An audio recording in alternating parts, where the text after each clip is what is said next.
cheers for Andrew Gounardes, the young Democrat from Bay Ridge, Brooklyn, who at last count looked to have unseated longtime state Senator Marty Golden. Had me up ahead by 1,147 votes. There are about 5% of scanners which remain to be reported in, but those are coming from areas where we have done very, very well. But those uncounted ballots are why his Republican opponent still won't concede. We have every vote counted, and I believe at the end of the day, we will win this race.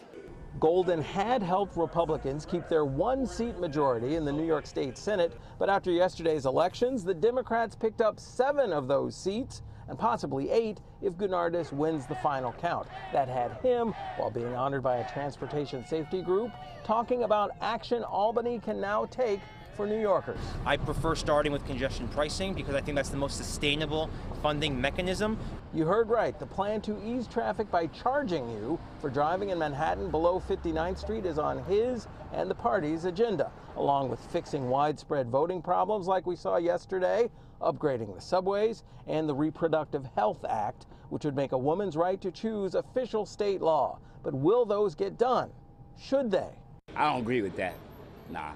A resident responds to congestion pricing, but having the Democrats in full control in a state that leans blue got generally high marks. It's time for some Democrats to get in there. All the people you mentioned, I voted for.